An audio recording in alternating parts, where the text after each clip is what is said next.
Okay, welcome to the last game of the evening, and we're at the UCU courts. It's the UCU Canons taking on the City Oilers, and I'll quickly run through the Oilers team sheet. No, I'll run through the UCU Canons team sheet first, seeing that they are away side. Ater Isaiah at number 4, Ulanga Sudi number 5, Odeke Caesar number 6, Wamala Krama number 7, Bale Fayed, very electrifying player, number 8, Sifuma at 17, Ibanda Lwanga at 10, Luwal Titus at 11, Okello David 12, Duana Rogers 14, Isiaji Abraham 15, and Fadil Chuma round it up at 16. For the Oilers, we have Luwak Rai Drileba Tony at 4, Komakech Ben at 8, Okoth Fidel at 18, Okello James at 15, Jimmy Enabu at 5, Landry Ndikumana at 14, Nikong Joseph at 12, Dombo John at 11, and Chizito Julius Caesar the future at 25. Starting it off for the Oilers, we have Jimmy Enabu, Tony Drileba, Joseph Ikong, James Okello, and Landry Ndikumana. And for the Canons, they'll start off with Titus, Ater, Bale Fayed, Sudi, and Fadil Chuma. Tip of eminent Landry versus Titus. We're here at the UCU courts for the final game of the evening. It's game time.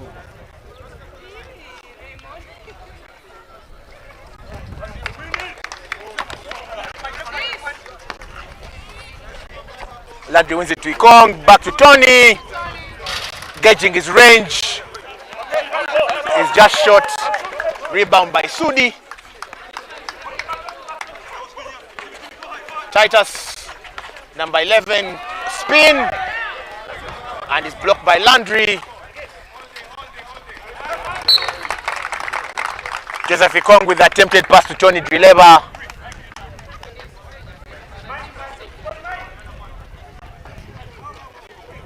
Ikong Joseph playing the number 12 jersey. His cast is used to playing number 14, but he found that number. That's Joseph Okello attempts a 3 off the backboard and does not square it up. Sudi, number 5 with the ball right now in his second stint with the UCU Canons. This is where he spent a better part of his earlier basketball days. Of course, he's played for the Falcons as well. He's played for Power as well. Azatel there. Azatel there. Finds Ikong's busy hands. Ikong with the 1-2. Ejected by Titus. He would have to go stronger than that if he is going to make headway against a very, very solid front court.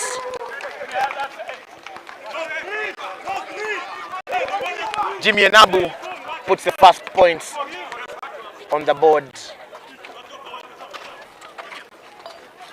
And he's squaring off with Bale Fayed. Sudi comes off. He is very accustomed to these grounds. He knows his rings pretty well, despite the fact that he's been away for quite a while as he squares up his dribble. Once he squares up, you do have to put a body on him. Ikong Joseph finding a bit of a problem.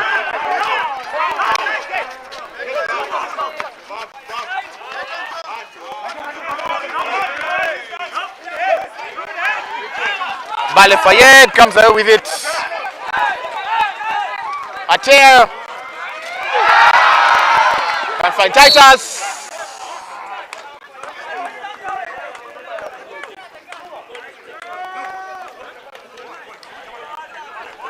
As Okello pulls Chuma back before he can release the assist to Titus. It is a pity that in basketball we can't play advantage. Because there, I am sure Titus would have loved such a dime under the hoop with very, very little contest. Offensive foul there by Chuma on the pick.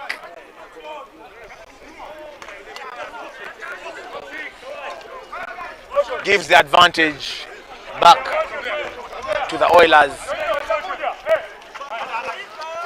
It is 3 points for the Canons and 2 for the Oilers as Landry squares up, hands it over to Tony Drileba. Okello for 3, in and out. Titus with the rebound, and he comes all the way to the halfway with the ball. Shows a slick pair of hands. Hands it over to Fayed. Behind the back pass to Sudi, who is under lots of trouble and pressure by Tony Drileba. He can't get the pass away.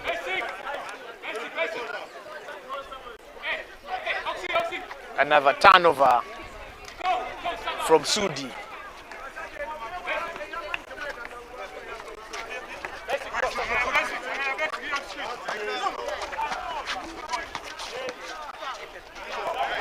Joseph Ikong again, not successful. Sudi does not see Fayed, hands it over to Chuma. Oh! If that was intended, that is very, very smart play by Fayed. How do you find the backboard from such an impossible angle? Jimmy Enabo for 3. Silences the crowd once again. So it's 5 points apiece. And Jimmy has all the points for the Oilers up until this point. 6 minutes, 31 seconds to play in the first quarter.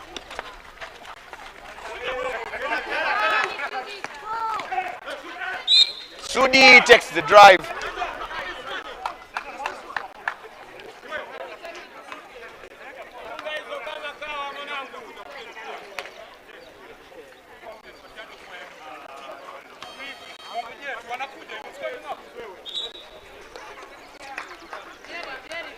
Right, the referee calls a timeout in early days. 6 minutes, 25 seconds to play. It's 5 points apiece.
We're back from the timeout.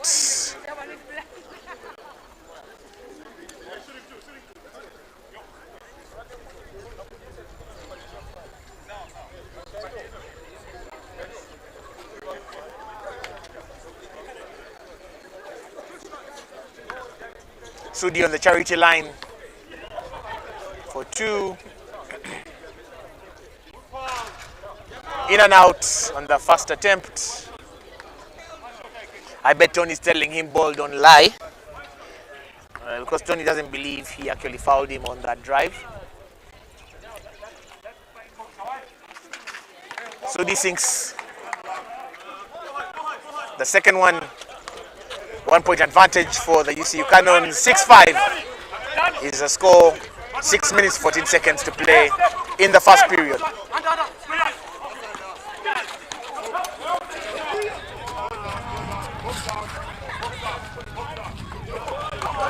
Landry with a 3-ball attempt, but it's a little strong.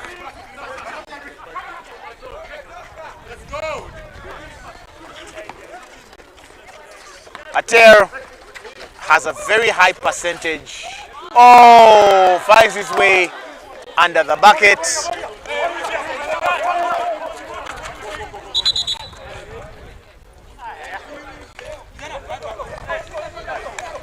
as Jimmy and Abu cannot be allowed to make the crossover.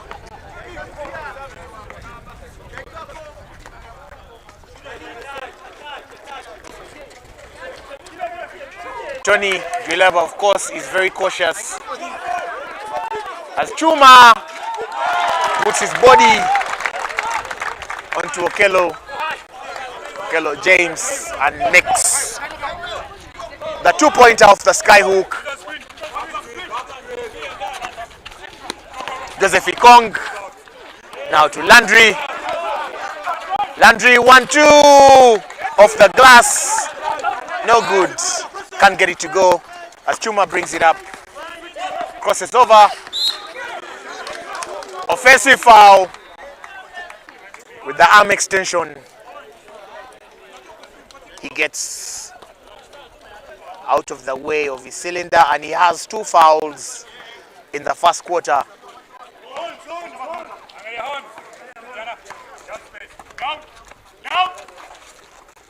Landry lines it up. Off to Tony in the corner. Money! Yep, the UCU water canisters are very close to the touchline, so as Joseph Ikong squares up a tear, puts his body at tear with the attempt, and gets it to go. Nice drive there by Ater, who was left with no option but to put it up, and he does find the accuracy that he desires. Jimmy and Abu with a nice cut and is found in space.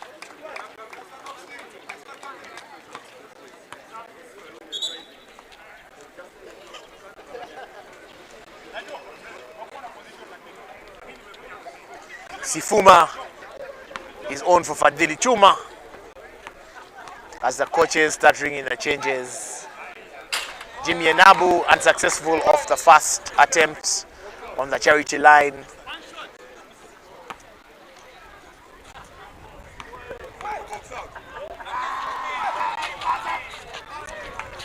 And he is successful in the second attempt.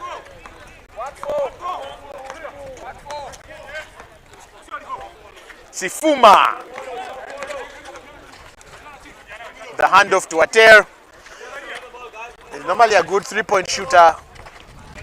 Fayed. Look, Sifuma comes out. Sifuma lets fly, hits nothing. Okello James comes away with it. Pass low. Ikong. Jimmy Enabu attacks the paint. Off the glass, no good, but that was or seemed an attempt.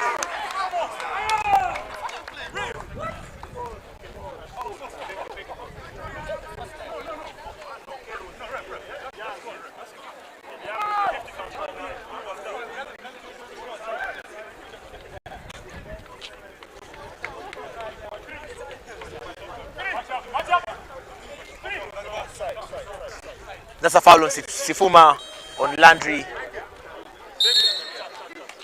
As Caesar, the future comes on for Joseph Ikong.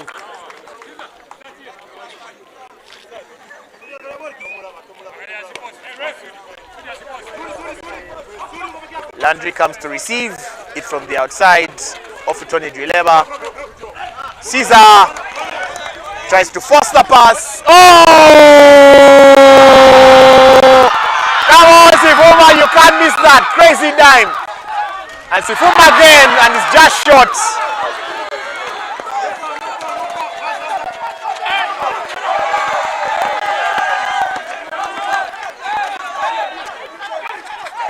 Ater passes to no one. Tony Dweleva dribbles it out of bounds. Comedy of errors. In a crazy sequence of play.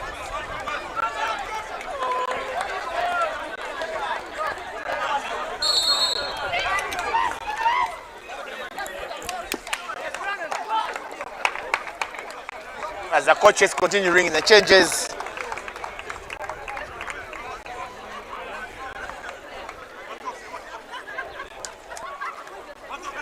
On come Ben Komakech, and Ibanda Luanga.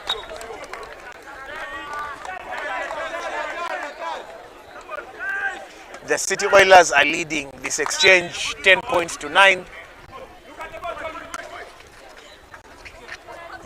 Sifuma receives from the outside from the inbound. Bale Fayed sends him away. Bale Fayed with the hook. No airtime. He comes short. Ben Komakech receiving on the far side onto Landry for the attempt. Shot.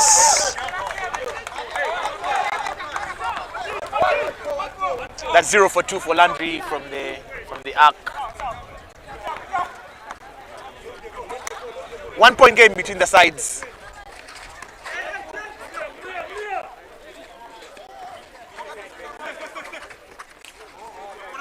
Titus and Okello brings it wide. Sudi.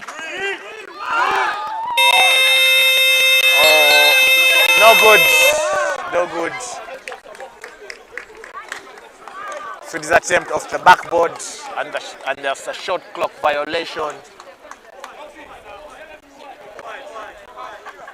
2 minutes to play in the first period of this game, the last game of the evening. We'll have games tomorrow and they'll be at KIU. We'll be bringing you fixtures of those much later on in this game. Johnny Drileva has had success. Ben Komakech on the 3. It's the iron as Ibanda. Caesar adjudged.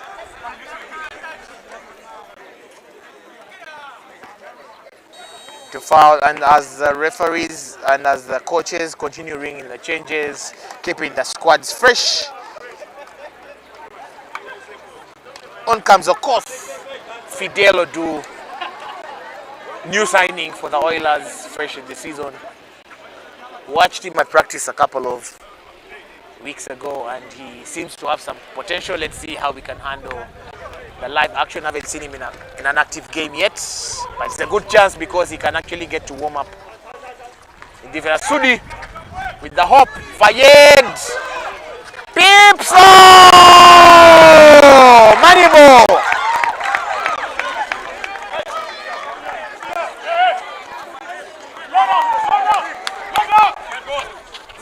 Kello James has attempted a few. Caesar drives, runs into traffic. Sudi, Titus, Ibanda off the iron. Okello James gets some space to work in an area that he really loves. And good defensive work there. Fayed in the corner.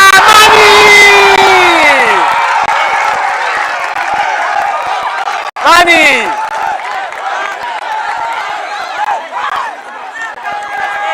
38 seconds to play in the end of the first. 3-point shooting for the UCU Canons. Like very good as Odu. Fidel tries his luck. His attempt is long. And of course the UCU fans are very happy as Titus takes the run but can't find the touch to add the 2, so he has a trip the charity line with attempt for 2.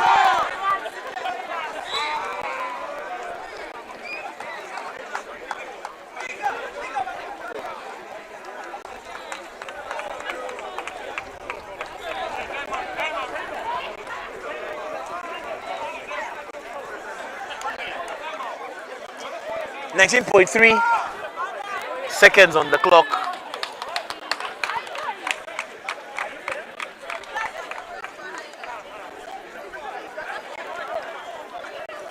As the timeout is called, it's a 7-point game for the UCU Canons, who lead 16-9. But as basketball is, it's still very, very early days in this contest, so you can read nothing into this.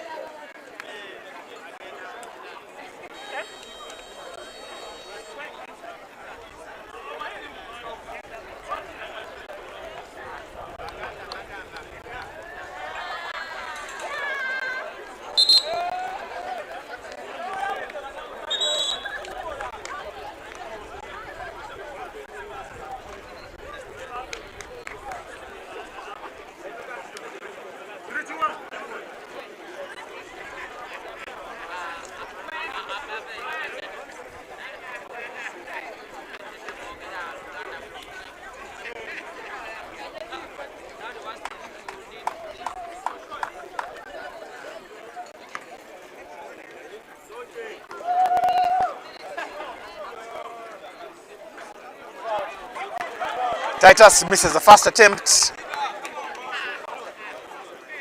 The number of free throws that have been missed today are close to astronomical. In the guy, he misses the second one, but he gathers his own rebound. Brings it out.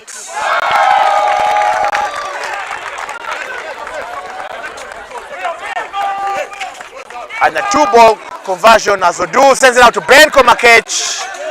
Hits the iron. End of the first period, and the Canons come out on top, 89. The last attempt at the 2 was Okello Davids and the number 12 jersey.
Beginning of the second period, the UCU Canons 18, City Oilers 9. It's just a 9-point game, and anybody who has watched the Oilers play, you know that there's nothing in that score just yet. It's still very, very early days.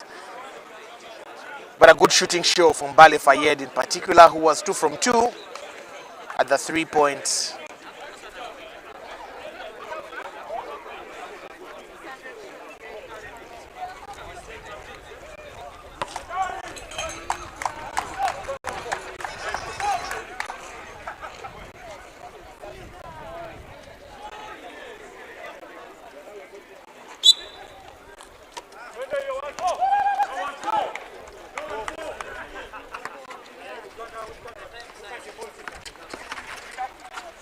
Sifuma hands it over to Ibanda, who goes for the 2 but fails to connect.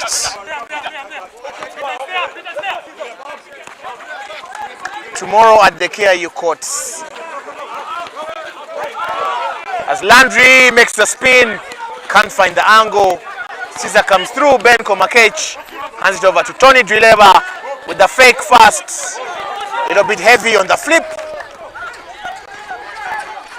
Okello Davids comes up with it. Handover from Sifuma. Okello Davids again. Titus can gather. Tony Drileva brings it out. Tomorrow at the KIU courts, we have Falcons taking on the KCCA Panthers.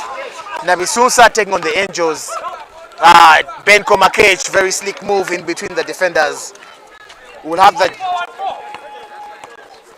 Betway Power taking on the Nam Blazers.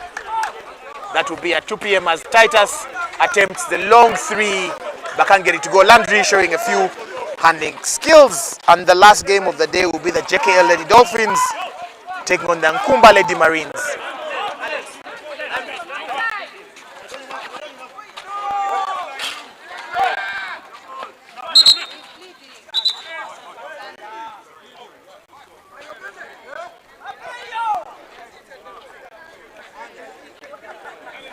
Got to work in the face, Landry Nikumana, so that's a 4th substitution. Okello James will come back in.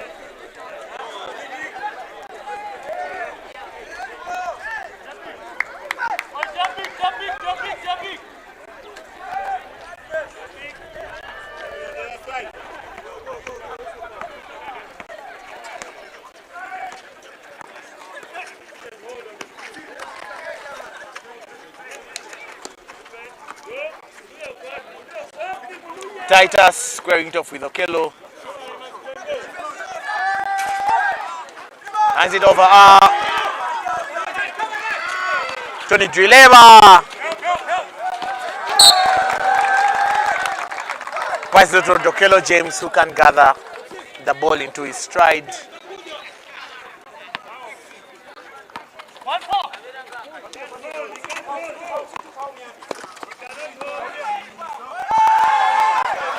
Okello David has been busy.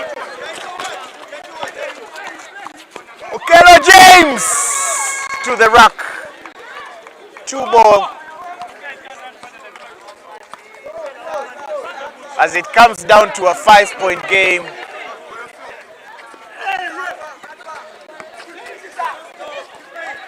Caesar for 3, money! Adoke Caesar. Ben Kobakech, let's fly. But he can't beat the defense of Titus. Oh, Sifuma! Double-handed! Throws it down! Very, very good play there by Titus. Finding Sifuma down at the corner. Elevating. Throws it down as Odur breaks it for 3, money! Big man got range.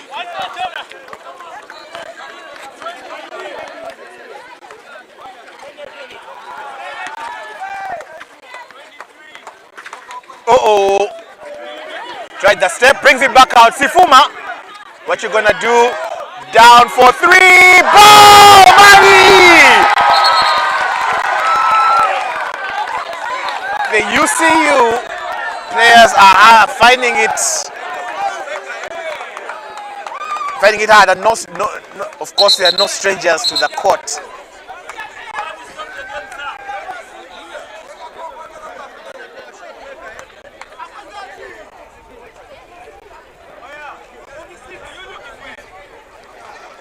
Ibanda Rwanga, the last player to bank it from range.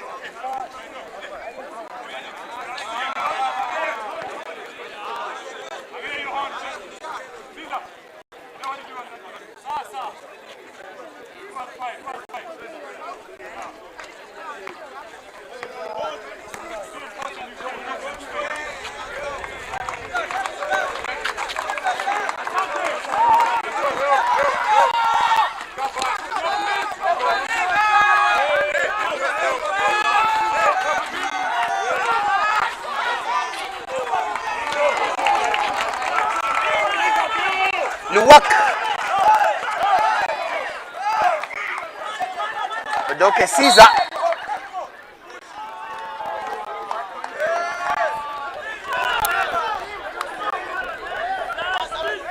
And Landry being adjudged to foul Caesar there.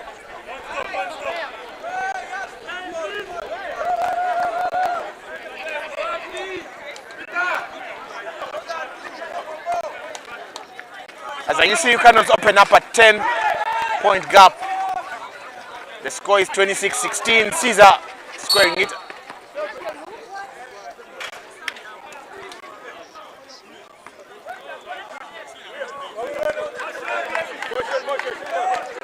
David Okello with the offensive foul as he tries to set a pick or tries to fight. Luwak for 2.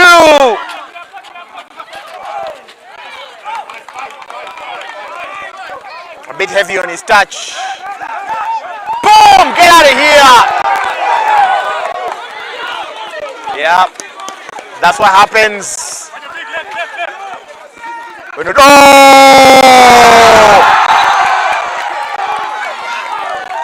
Ref.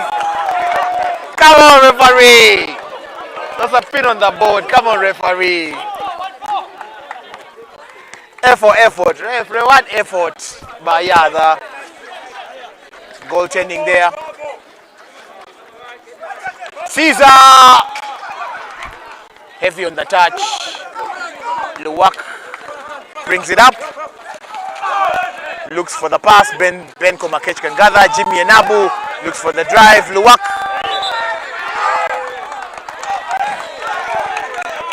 The traveling violation as Onkam Bale Fayed and Ater with an 8-point game in this. The UCU Canons leading 26-18, and we're in the second quarter. Ater to Bale Fayed, who drives, fakes. Titus for 3, no. Bale! Sifuma cannot get the putback after Bale. Luwak, oh! Very, very slick move there to penetrate the paint. So it's now down to 6 points, and like I said, a 10-point lead against the Oilers is nothing in the early days. As Titus, who was failing to get some change over Landry all through the game. Jimmy blows past everybody else, finds Benko Makech in the corner, over to Landry, slick hands to Odu. Good passing by the Oilers, and the last touch is off.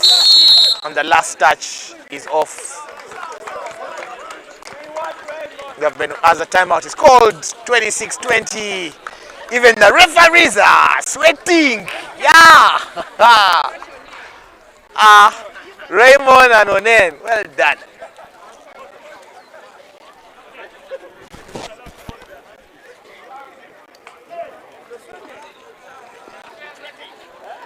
Very good outing and a very good evening in basketball here in UCU, and tomorrow we'll see you at KIU, where we'll have the Betway Power, who are yet to win a game in this National Basketball League competition, taking on the Nam Blazers, who have just been victorious today over the JKL Dolphins. Tomorrow we're KIU.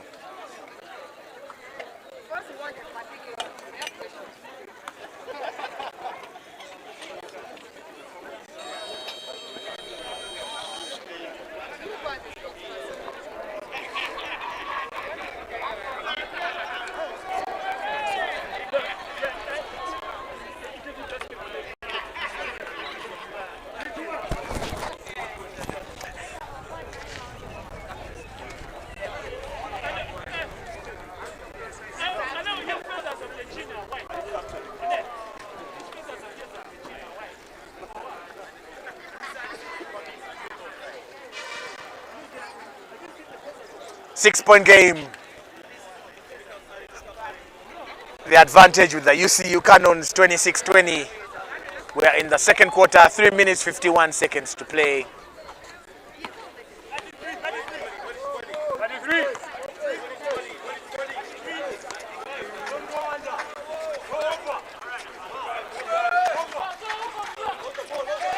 Ater for 3, he's just shot. Oh, Kelo David gathers and he can't finish.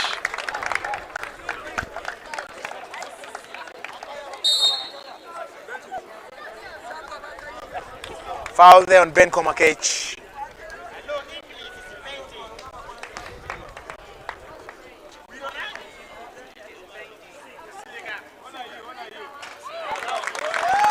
Kelo David would really love to hear his story of basketball. Repeat effective Sifuma. Bullies Odu. Titus launches a long one. It's short as Joseph Ikong comes away with it, hands it over to Jimmy Enabu. Back to Odu. He has been sinking them, so he has to make the defenders honest. Titus now has to be honest in terms of defense. Titus, can you just shoot him? Ater again comes through a couple of screens, but Rual is there.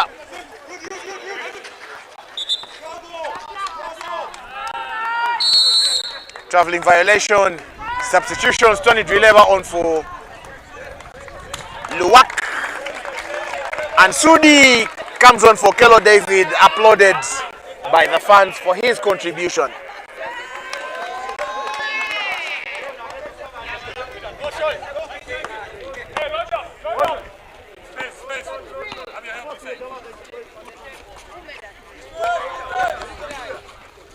Odu hands it back to Joseph Ikong. Tony Drileba. Jimmy Enabu. Fake. Jumper. Money.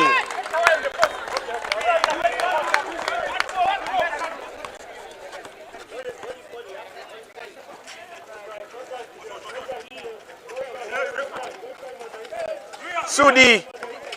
Squared up by Kong. Oh, Bale sends Jimmy flying, but he gets a piece of it.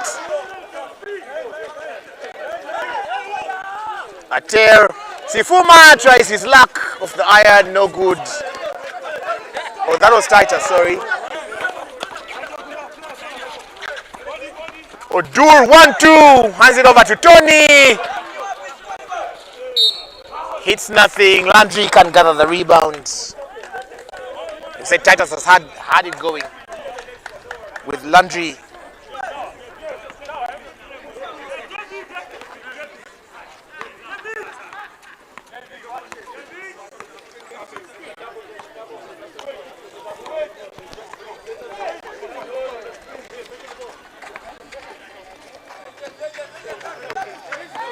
Titus takes the 1-2. Oh! Should we call an assist from Titus to Sifuma, who stuffs it back to 5 points? We're in the second period as Jimmy Enabu attempts, but it's short. 29 for the UCU Canons, 24 for the Oilers. Sifuma hands it over to Titus, who's free. Titus, money! Finally gets one going. 32-24. 1 minute to play in the second period.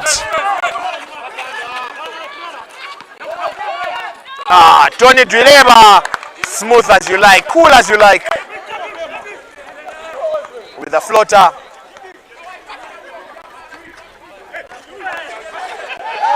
Bale Fayed pulls a handbrake and hands off to Sudi. As Sufuma lets it go but hits nothing. Tony Drileba comes away with it, hands it over to Jimmy Enabu, to Joseph Ikong, back to Jimmy. Joseph Ikong. Odur crowded out, hands it over to Landry, who's fouled by a tear. Landry gets his trip to the charity line for 2 with 20 seconds to play, 20 seconds to halftime.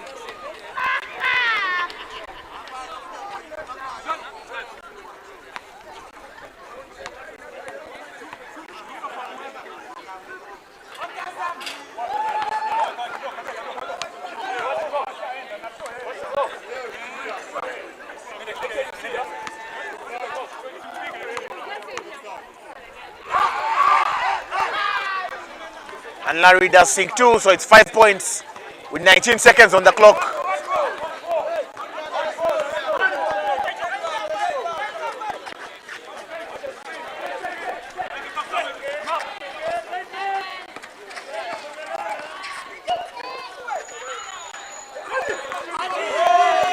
Tony with a long range attempt. Can't beat the buzzer, can't beat the front part of the hoop. It's a 5-point lead for the UCU Canons, 32-27 going into halftime. Hope you're enjoying this game as much as we are here at the UCU courts. Halftime break.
And we are back for the third period.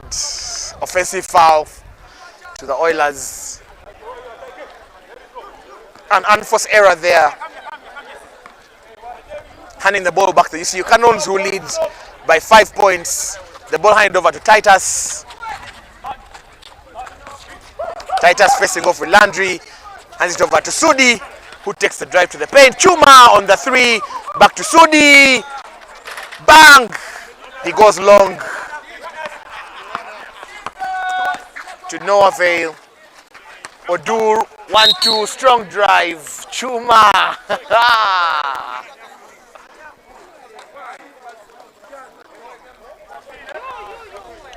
Yeah, Chuma starts the third quarter the same way he ended the first one when he was substituted.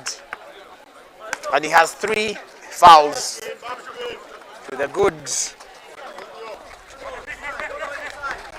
Joseph Ikong over to Jimmy, over to Tony Drileva, who attacks the paint, handing over to Odur, who takes an extra dribble, busy hands, and Chuma throws it away. Joseph Ikong tries to take the drive. Okay, Fayed against Landry, drops it to Sudi. Nobody in sight. He goes long. Oh, Fayed is able to beat Odur. Sudi takes the drive, finds Tony in defense. Between the legs as Fayed, boom, off the backboard of the iron. He can't convert the 2. As Jimmy and Nabu takes inside. Odur, he has had very basic, and that's 3 of 3 from the arc. Fidel showing his range. Yes, he has to make his defenders honest. Titus against Landry with the attempt, no good.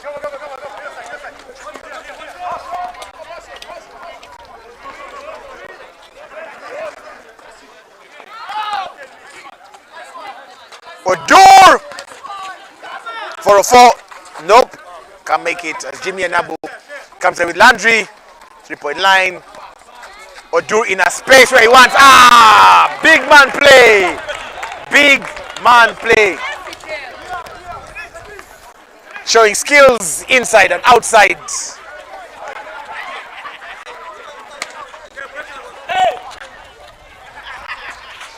Titus hands off. Ater! Ikong struggling to come out of the picks. Atero can't find his range as Tony Drileva comes in and stides Joseph Ikong. Over to Fidel! Ikong drops a dime. Fidel hammers it home. And Oilers have their first lead. No, the second lead of the game. Because they started really strong. Sudi for 3, boom, he goes a little heavy. Landry off to Ikong, hands it off to Jimmy. Fidel! Oh! Titus just hands it all. Landry on the fast break. Comes my excitement by just making the finger roll.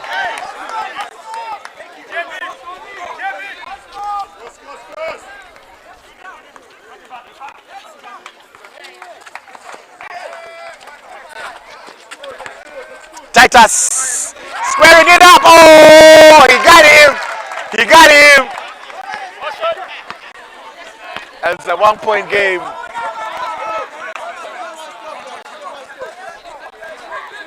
Oh, Fidel! Oh!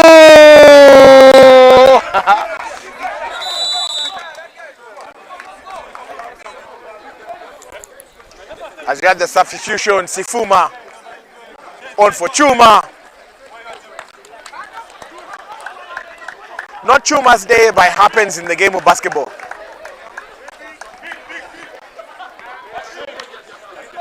Fayed against Jimmy and Nabu. This is a very interesting contest as Ater yet to find some room.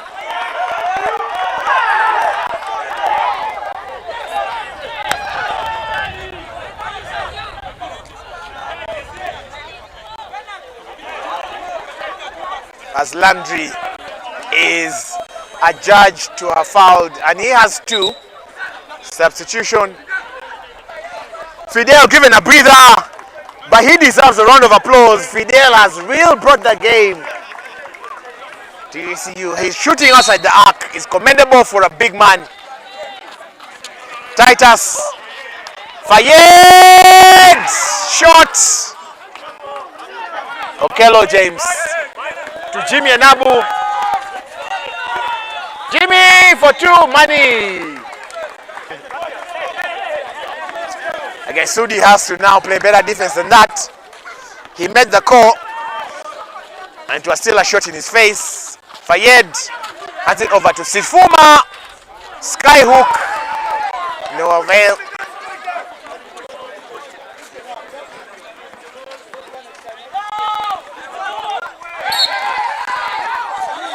Jimmy Anabu.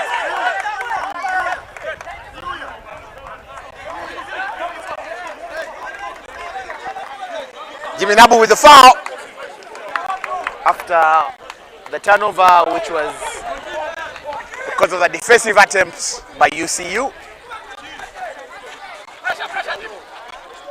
Fayed hands it over to Titus. Titus hands it over to Atel. Does he have range? No, next time.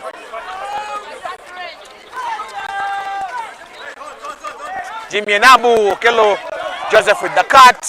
Tony Drileva over to Jimmy in the corner.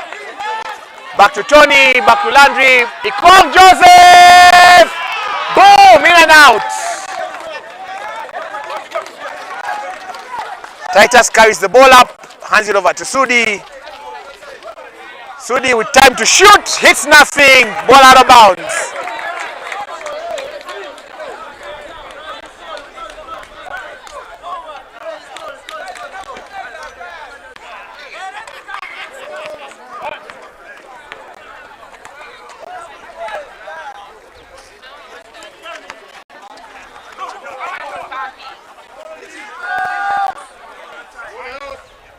Been an end-to-end stuff.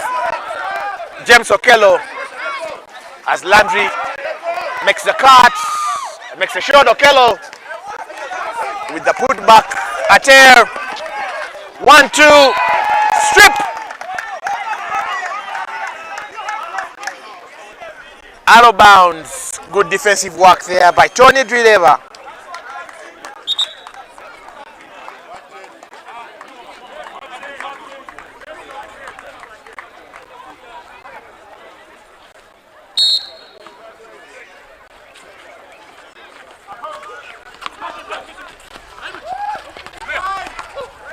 Okello David. Titus trying to make Landry honest. Okello David rescues him. Bale Fayed. Shot clock violation. Good defense there.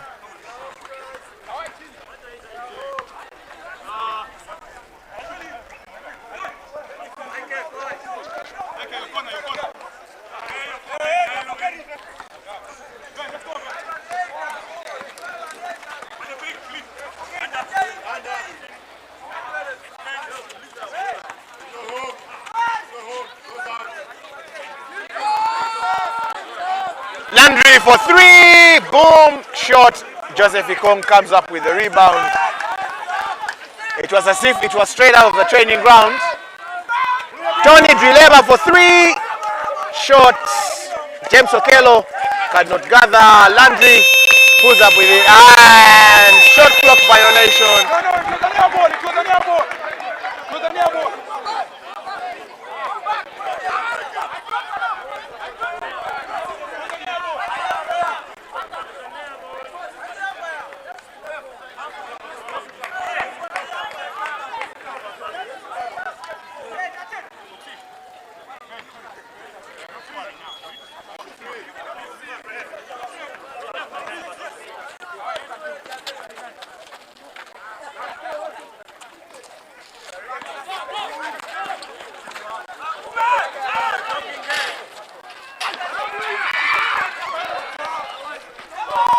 Okello David has really been a busybody.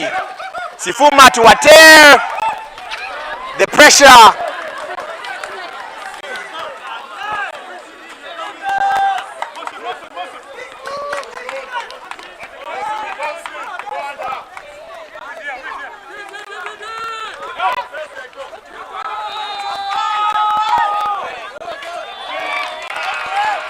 Joseph Ikong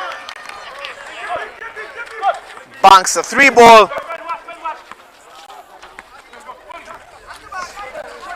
The Canons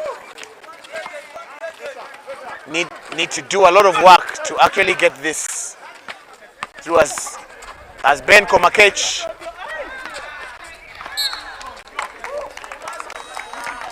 is busy with Ateo Titus. Titus can't gather the pass as Fidel comes on for Landry. Landry has put in a shift.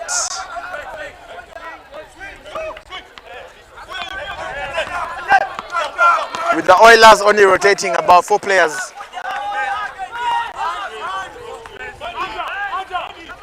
Tony Drileva.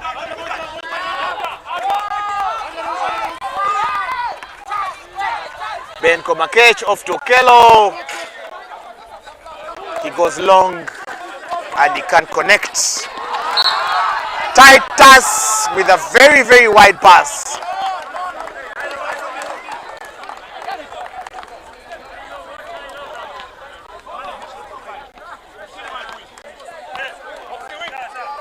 $35 for the UCU Canons, 41 for the Oilers when the third period, 1 minute 17 seconds to play, as Fidel goes for this one, hands it over to Fayed. Titus for 3. His shot at air.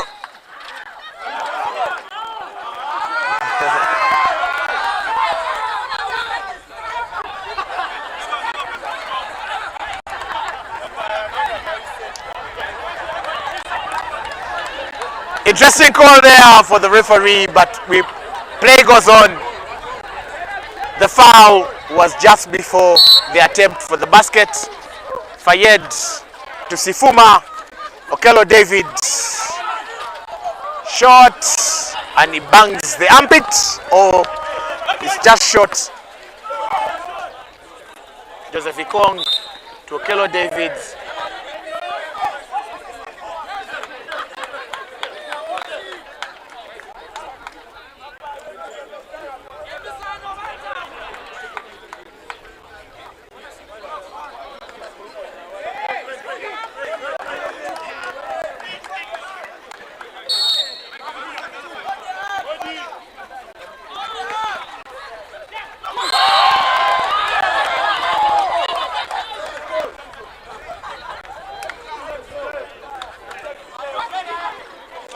Sifuma with the foul.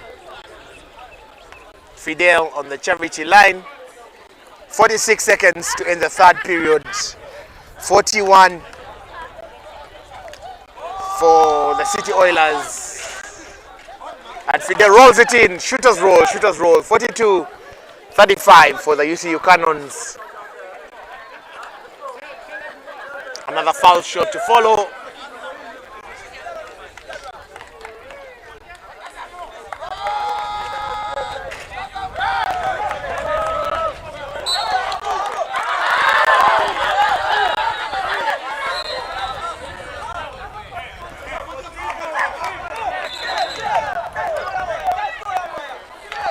On the sidelines, good to see Jonathan Egao, good to see Zaina Lokwameri.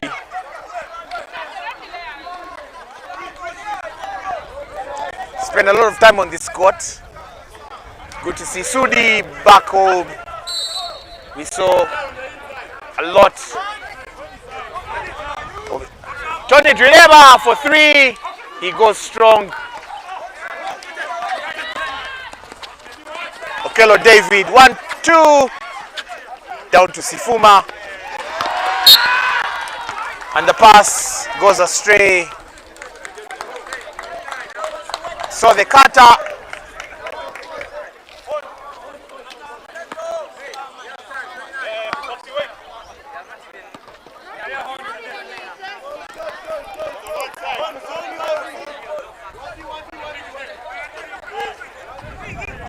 Fidel. He gives it away. Sifuma almost gives it away. 15.5 seconds. Seems both teams did not really come out of the locker room at halftime.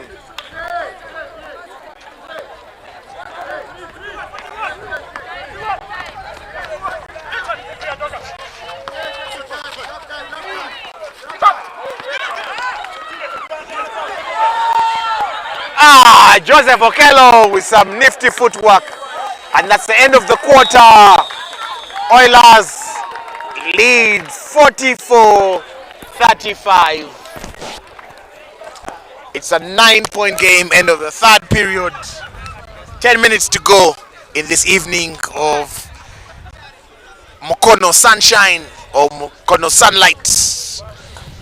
Hope you're enjoying the live broadcast.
All right, and quickly, I'd just like to talk to Jonathan Egao, who has played for both the UCU and the Oilers. Jonathan, in terms of your memories here at UCU, what do you have to say? Well, it's always a pleasure to get back here and play on these grounds. This is, I would say, a place that has raised me to play the basketball that I've played for my time, and almost won a championship here. So it's always pride to get back home and play here. Okay, and just quickly, between the two sides, Oilers and UCU, where do you put your money, and which team do you support actually? I wouldn't say I support any team here. I've played for both teams, but I would say I put my money on Oilers. One, it's an experienced team. They have quality. These guys have played together for a long time, and that is something in the game of basketball and in sports. Always experience will beat anything at any one time. They're playing well, they're moving the ball quite well, and then they know how to find the men at whatever point. So, and that's why I can see in the game UC is trying to struggle a bit. It's just because of experience.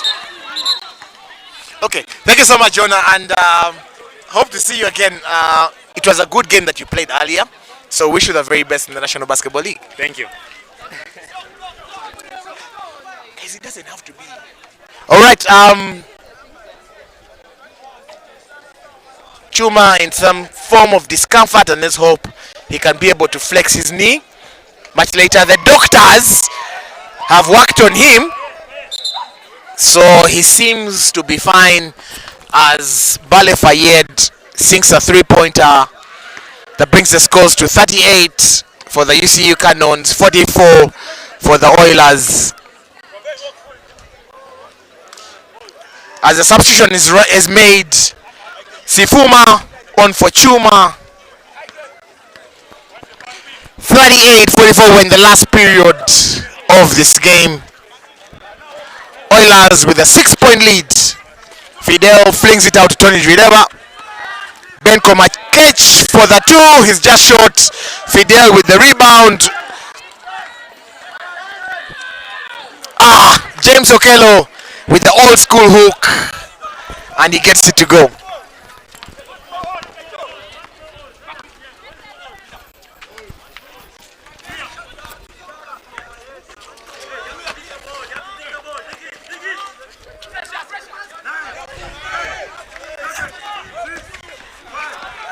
Sudi to Fayed.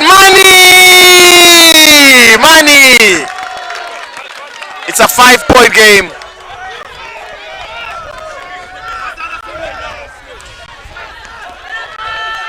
Fidel, people should know that they can't stop you at Sudi. Draws the foul.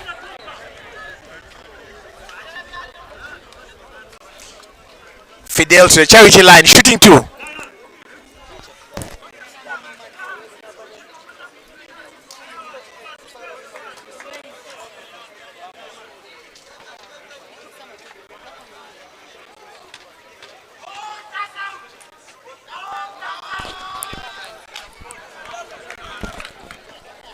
Fidel shooting very, very well in this game. All the way from the free throws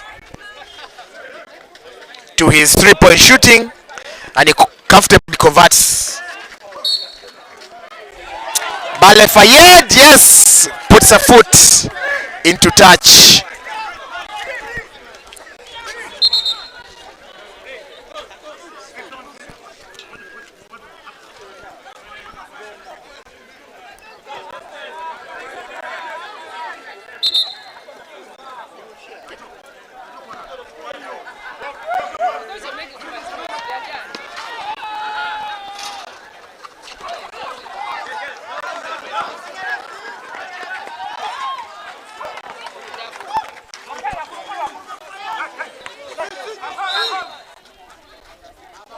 Or do a little too aggressive there.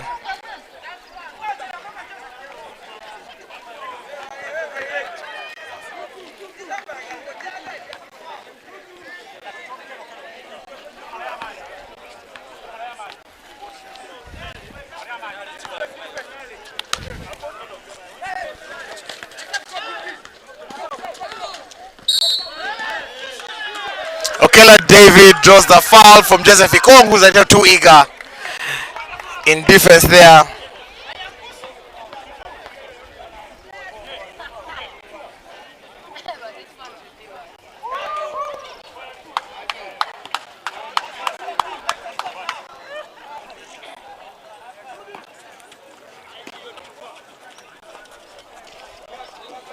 Titus hands it off to Sudi, who is faced by Ben Komake. She blows past the two. Fayed pulls it up. Oh, Titus with the rebound. Odu with the foul.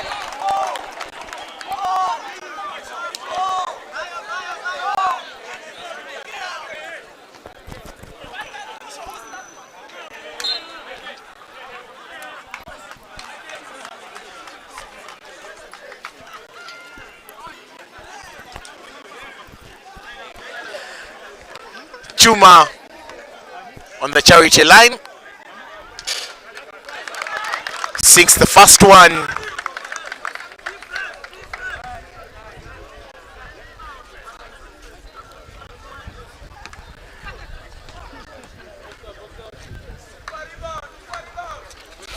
Sinks the second one. Of course, Chuma is very well versed with the rings here, making it a 5-point game with 7 minutes 52 seconds to play. UCU 43, City Oil 48. Ben Komakech tries the drive, can't get it to go, but the ball is stripped. Titus fouls Landry on the attempt. UCU students and the UCU fans getting very agitated.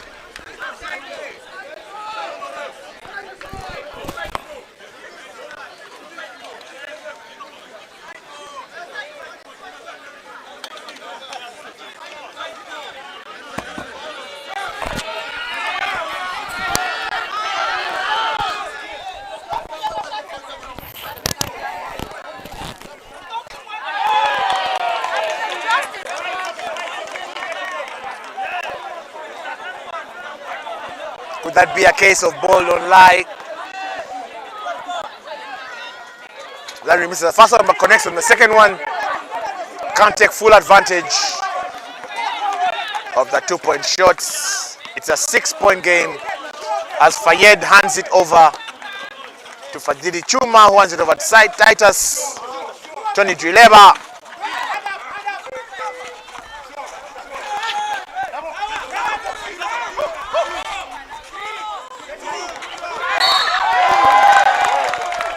There's a foul by Jimmy Enabu at a point in time when he didn't have to.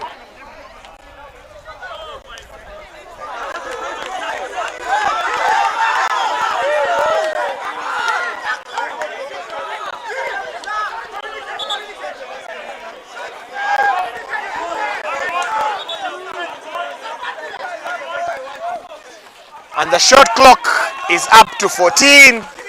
Okello David, 1-2, buckets. 4-point game with 7 minutes to play. Oilers 49, UCU Canons 45. Jimmy Enabu for 2. He doesn't get it to go. Bale Fayed brings it up, hands it over to Titus, hands it over to Chuma. Back to Fayed, on to Sudi. Jimmy again. Busy hands, busy hands.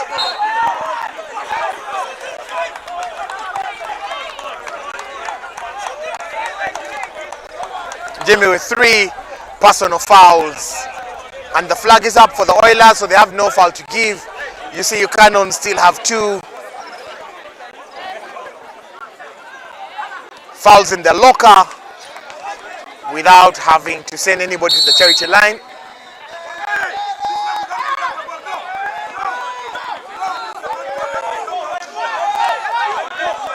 And the time is up for the first shot, so Sudi only has 1 shot.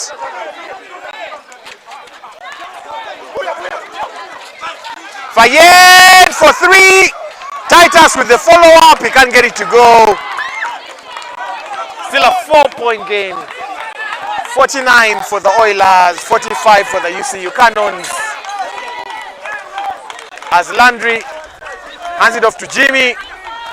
Okello James, in and out. It's just not falling for either of the teams. As Chuma brings it up, hands it over to Bale, hands it over to Chuma. Chuma for 2. Tony Drileba, Jimmy Enabu.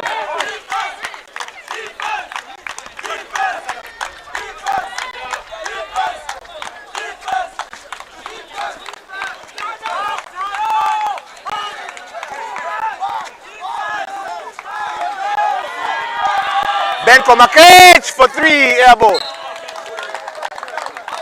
And James can't come to his rescue. 5 minutes, 29 seconds to play, and when the 4th period, even the fans are on their feet. It comes to malaria time as David Okello takes it all the way to the rock. 2-point game. Ascendancy currently with the Canons. Jimmy Enabu goes long. Won't get to drop. Bale Fayed with the fake. Sudi! In and out! What the Canon fans would have wished for Landry, and he'll sink this one. Yes! And I called it. Dagger right there. Dagger right there. Taking the game back to 5 points. David Okello for an easy two. He gets fouled by Tony. Gets a trip to the charity line.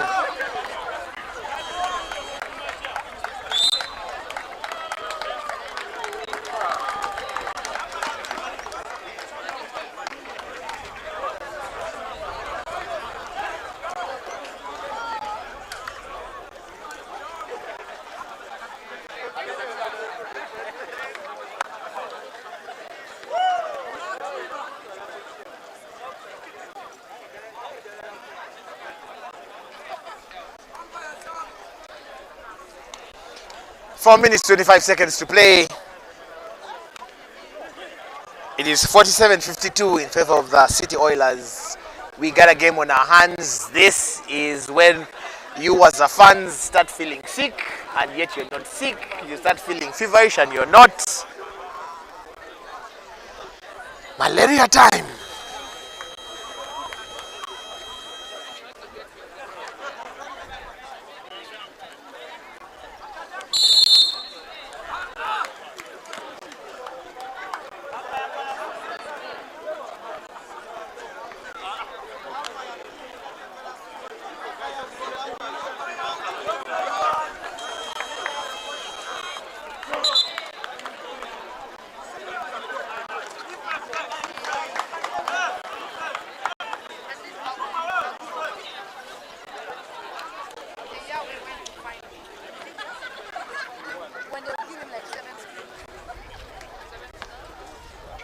Hello, David on the charity line,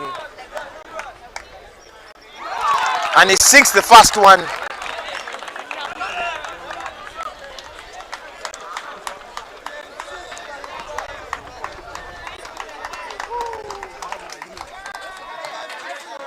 Misses the second. Oh!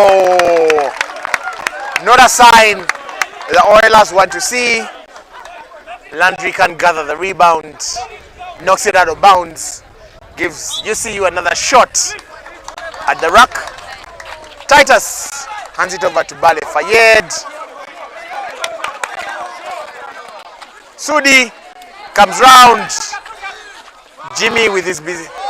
Titus!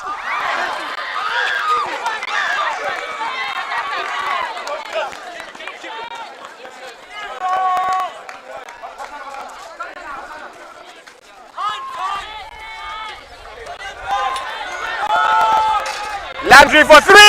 Oh! Ikong Joseph cannot get the follow through to go.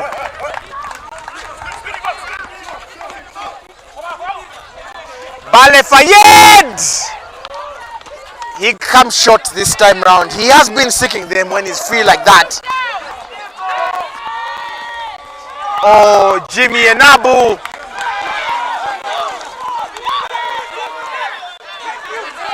Asudi comes away with it. Oh! And a chance for a 3-point play. Ibanda Luanga with a chance to bring this game to 1 point.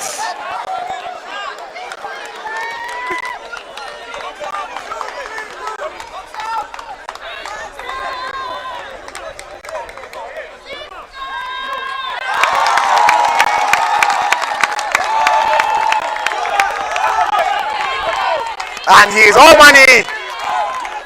3 minutes, 20 seconds to play. 51-52. Oilers in the lead. Tony Drileva, dagger right there. That is how big game players play. That's how big game players play.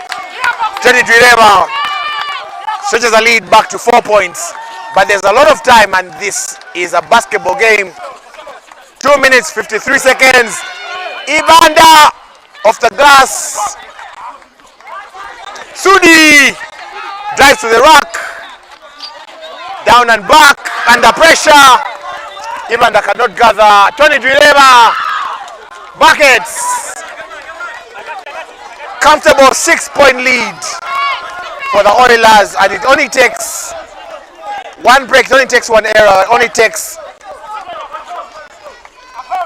one lack of concentration. Bale Fayed hands it over to Sudi. Sudi is first up by Okello. Okello James. Sudi can't get the layup to go. James Okello with the foul. A trip the charity line for the UCU Canons because the Oilers are on the penalty with their 4 team fouls. And James Okello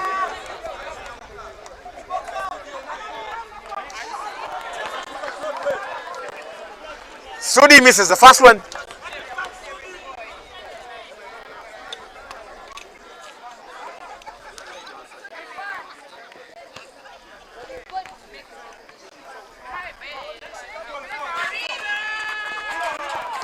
But he banks a second. 4-point game.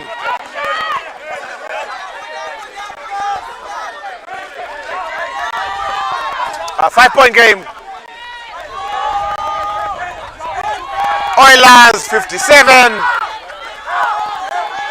UCU Canons 52. Jimmy Enabu. He comes short. Joseph Ikong.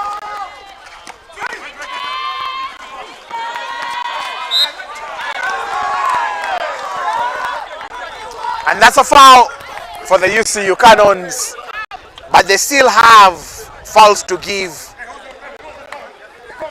All that foul does is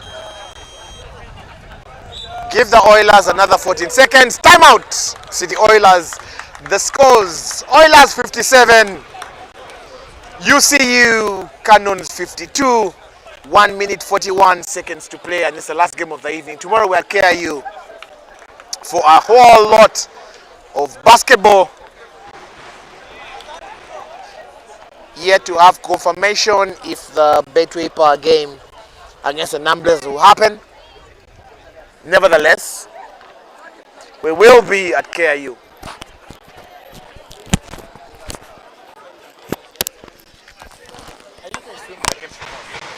Are you guys filming the games tomorrow? You know the power game might not happen because they have COVID in their camp. So it's possible that the power game will happen. But then there's JKL, Lady Dolphins,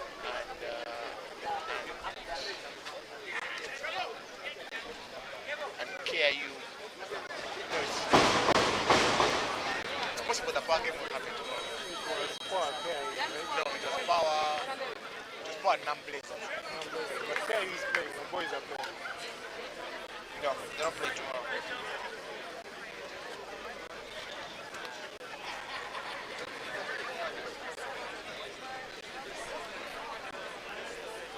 How many games are there tomorrow? 4, right? Yeah, that's To be 4. But if the 2 p.m. game doesn't happen, England will be. so the last game will happen at 2 p.m. But we'll find out from here.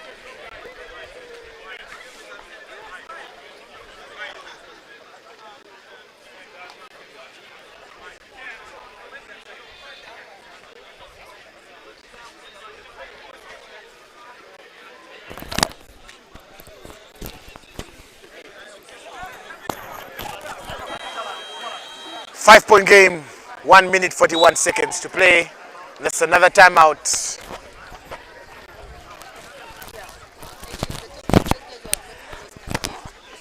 The City Oilers on the penalty in the fouls, which means any foul they commit against the UCU Canons, UCU got the charity line.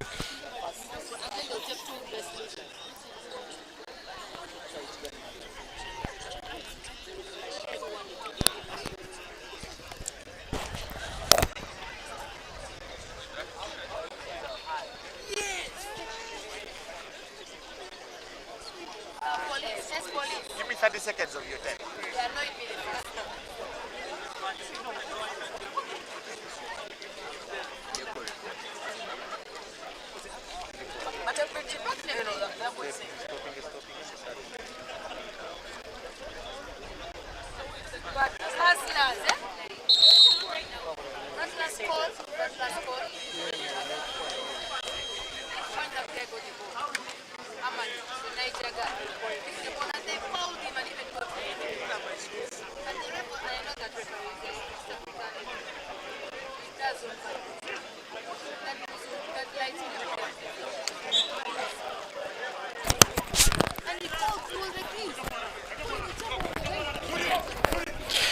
And we're back. Last 1 minute of this game. James Okello with the spin move. Turns it out. Foul by Titus.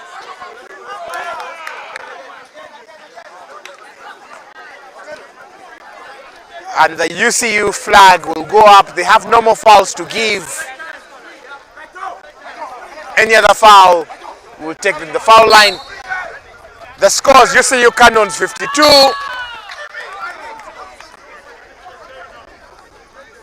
UCU Canons 52, Oilers 57. Jimmy and Abu with a trip to the charity line for the 2 shots.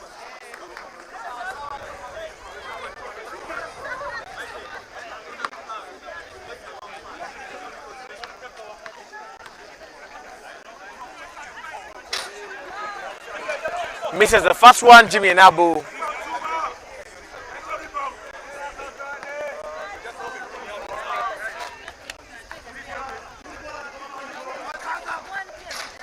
And he makes the second. Jimmy and Abu has also spent a very huge amount of time here at the UCU court, so he must be knowing the rings very well because they haven't changed. Bale Fayed brings it up, hands it over to Chuma. Oh, Landry Ndikumana with the layup, steal of the pass. The coach must be livid. It is inexcusable to give away the ball at such a time, as it's an 8-point game. Fayed comes through for the handoff, hands it over to Chuma, can't find his range. Busy hands by Sudi. Chuma for 3. Money! 5-point game.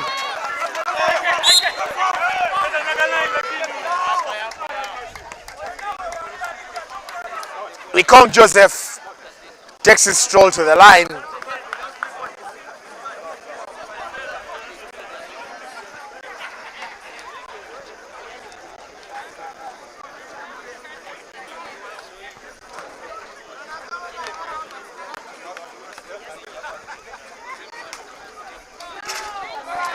Misses the first one.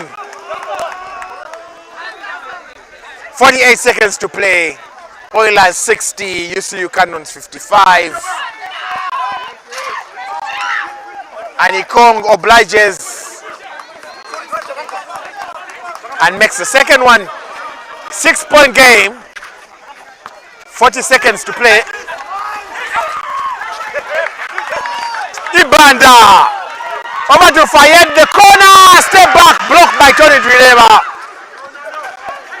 Very critical intervention in this game. Landry, and is fouled by Titus. Landry with a trip to the charity line. The game hung in the balance. 6-point game, and Landry has a chance to put it beyond the UCU Canons if they are quick shooters. So Landry on the line makes the first one. Is on song to make the second attempt. The second misses the second. Chuma comes there with it. Titus with 3. Oh, money! It's a 4-point game. with 14.6 seconds to play. Ekong hands it over to Chuma, who makes Okello James hands it over to Chuma. All of a sudden, with 12.9 seconds on the clock, it's a 2-point game. 12.9 seconds on the clock, it's a 2-point game. What do the UCU Canons do?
Smart fouling.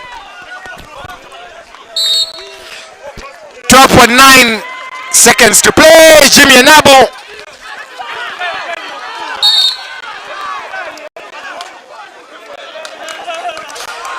.4 seconds on the clock. Jimmy Anabo goes to the line. It's a 2-point game. He has the opportunity to actually finish his game if he can make his 2 free throws.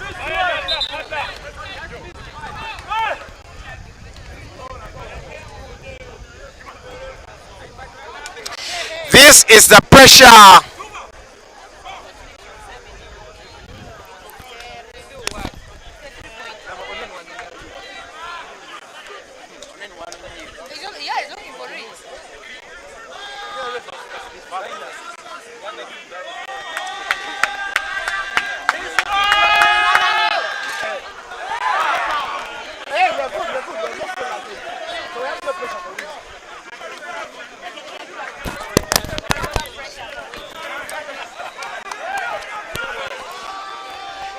Jimmy Nabo makes the first one, and the second one is off the boards. Sudi! Air ball! And it's over. The Oilers are victorious, and they win this one 63 points to 60.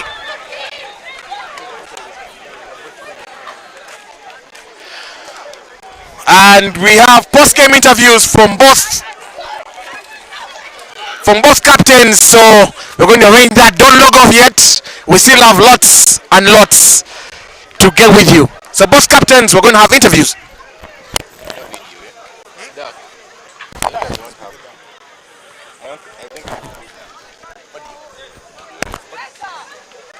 No video.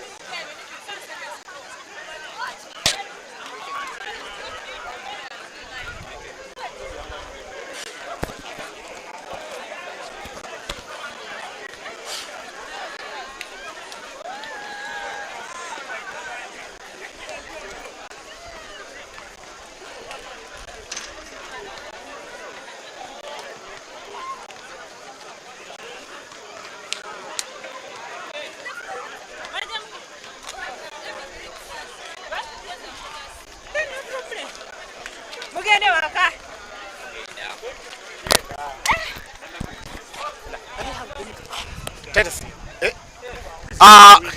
Yeah, Titus, quickly just run us through the game. Welcome back and hard luck. The game was intense, I should say. The guys were organized, unlike where we lacked down a little bit. But it was a good play. We hustled better than we did in the last loss. Okay, Titus, just quick word about Okello David. Where is he from? What is he doing? Because he had a very intense game today, and I think it kind of like kept you into it. So, what do you have to say about your team? My team, yeah, us being young and athletic and the chemistry helping us a lot. Okello David is really pushing hard. You know, he had the broken leg, so he's really coming back. He's struggling to get back. But we're sure by a few games from now, he'll be fit in the team. Okay, Titus, a word about your national team aspirations this year. Praise the Lord. It was a good experience. Yeah, I saw enough, and yeah, I'm getting there. Okay, we have another tour in July for the Miss Games, which were in Egypt. Do you hope to make that? Yeah, Tunisia, right? So tell us about your aspirations and how you preparing to actually get there, because we anticipate that you're going to be on the team. Well, the anticipation could be there, but as we all know, it's a team thing. Yeah, I cannot be called if it was a personal game. So I have to be with the effort of the team. Then that's the only way I can be called up. All right. Your last words to the fans. Well, we love you, and thanks for supporting UCU. All right. Thank you, Titus, and hard luck. Wish you the best. The captain for the City Oilers, Jimmy and Abu, just welcome back and congratulations. Just walk us through the game. Thanks, Oki. The game was tough, as always. Every time you play UCU, you have to be ready. You know, they always bring it. So for us, we are happy with the result we had. It wasn't the best in regards to how we wanted to finish, but you know, that's basketball. Sometimes things don't always go your way. Okay, you wanted to finish the win, of course. Tell us about Fidel. How was he gelled into the team? Because the newest member of the team. He's excellent. When Fidel was coming, no one, like personally, I didn't really know what he was going to bring. You know, but every game I think he shows me or shows the team something new. So I'm very impressed with him. Okay, and a word to your teammates. They were excellent. You know, every time you fight, you know, play together and fight. That's all we can ever ask for. So yeah, I'm proud of them. Okay, a word to the fans out there who have been watching, and what should they expect this season? Same old City Oil. We have ambitions, and you know, we hope to be the team that we have been before and maybe better. Okay, and the last for me, we still have qualifiers for basket. How are you getting yourself in shape for that? Because you are a very, very critical member of the outfit. You know, like basketball is habits. So, you know, as an individual, I have to keep doing the right thing. You know, in order to achieve what, you know, the main goal, which is to become better and, you know, hopefully win AfroBasket. So that doesn't change. It's always the same motive. Try to be better every day. Okay, thank you very much, Jimmy, and good luck, and wish you all the very best. Very huge win, so congratulations on that. From Alan and all the team that has been with us, Fuba TV, we wish you all the very best, and thank you so much for being with us all through this afternoon. We're out, and see you guys tomorrow at KIU. Fuba TV, Tusker Lights. Enjoy your weekend.